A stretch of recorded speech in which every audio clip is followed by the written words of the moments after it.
بسم اللہ الرحمن الرحیم۔ بنت حوا وائس میں تمام سننے والوں کو خوش آمدید۔ بنی اسرائیل میں ایک سامری نام کا سنار رہتا تھا۔ کچھ مفسرین کا کہنا ہے کہ وہ ایک جادوگر تھا۔ اس کا تعلق بنی اسرائیل کے ایک قبیلہ سامرا سے تھا۔ اس قبیلہ کی مناسبت اور جائے سکونت کی بنا پر اس کو سامری کہتے تھے۔ روایات کے مطابق سامری کا نام موسیٰ اور اس کے باپ کا نام ظفر تھا۔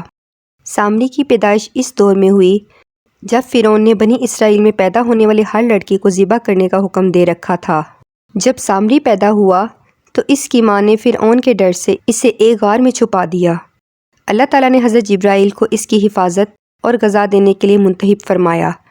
وہ اس غار میں تشریف لاتے اور اپنے ہاتھ کی انگلی اس کو چٹا دیتے، جس سے دودھ اور شہد جاری ہو جاتا۔ اس طرح حضرت جبرائیل علیہ السلام نے سامری کو اپنی انگلی سے غذا پہنچا کر پروان چڑھایا۔ سامری کی پیدائش اسی غار میں ہوئی۔ وہ موسیٰ جس کی پرورش جبرائیل امین نے کی وہ کافر بنا، اور وہ موسیٰ جس کی پرورش فرعون ملعون کے محل میں ہوئی انہیں اللہ تعالیٰ کے رسول بننے کا شرف حاصل ہوا۔ جب سامری بنی اسرائیل کی طرف آیا تو بظاہر حضرت موسیٰ پر ایمان لے آیا، مگر پکا منافق تھا۔ وہ دل میں گائے کی پوجا کی محبت رکھتا تھا۔ جب اسرائیل نے حضرت موسیٰ علیہ السلام کی رہنمائی میں دریا عبور کر لیا اور فرعون اپنی فوج سمیت غرق ہو گیا تو بنی اسرائیل نے ایک بت پرست قوم کو دیکھ کر ایک بت کی طرح کا خدا بنانے کی درخواست کی۔ حضرت موسیٰ علیہ السلام اس بات پر بہت ناراض ہوئے۔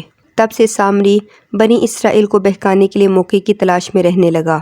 جب حضرت موسیٰ علیہ السلام پر تورات نازل ہوئی اور انہیں 30 راتوں کے لیے اسے لینے کے لیے کوہ طور پر قیام کرنے کا حکم ملا تو حضرت موسیٰ علیہ السلام نے حضرت ہارون علیہ السلام کو اپنا حلیفہ مقرر کر کے بنی اسرائیل کو ان کے سپرد کیا اور کوہ طور کی طرف تشریف لے گئے۔ جب موسیٰ علیہ السلام کو کوہ طور سے واپس آنے میں دیر ہو گئی تو سامری نے یہ افواہ پھیلا دی کہ موسیٰ علیہ السلام اب اس دنیا میں نہیں رہے۔ سامری نے موقع کو غنیمت جانتے ہوئے بہت سا سونا جمع کیا۔ سونا جمع کرنے کے لیے اس نے بنی اسرائیل سے کہا جس کے پاس جتنا سونا ہے لے آؤ۔ سامری نے سب لوگوں سے سونا اکٹھا کیا اور اسے پگھلا کر اس سے سونے کی گائے کا ایک پتلا تیار کیا۔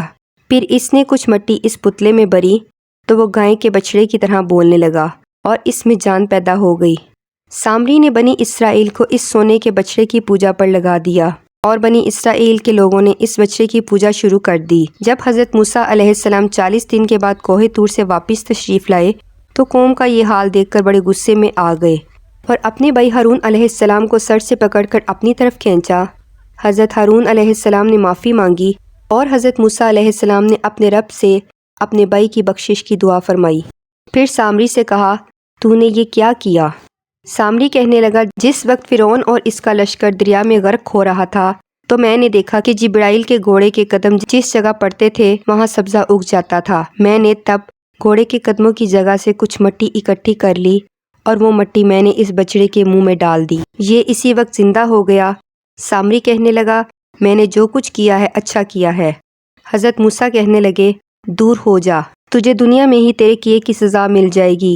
تو ہر ایک سے کہے گا میرے قریب مت آنا، کوئی مجھے چھونا بھی نہ، تیرا حال بدترین ہو جائے گا۔ پھر وہ وقت آ گیا جب سامری کا حال ایسا ہو گیا کہ اگر کوئی اسے چھو لیتا تو چھونے والے بندے اور سامری کو شدت کا بخار ہو جاتا اور وہ بہت بری تکلیف میں مبتلا ہو جاتے۔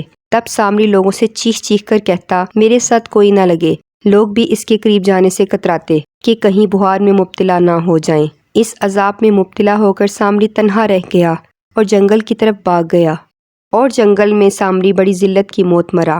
پیارے دوستو، اگر آپ کو ہماری ویڈیو پسند آئی ہو تو اسے لائک کرنا اور چینل کو سبسکرائب کرنا نہ بھولیے گا۔ اللہ تعالی ہم سب کا حامی و ناصر ہو، آمین ثم آمین۔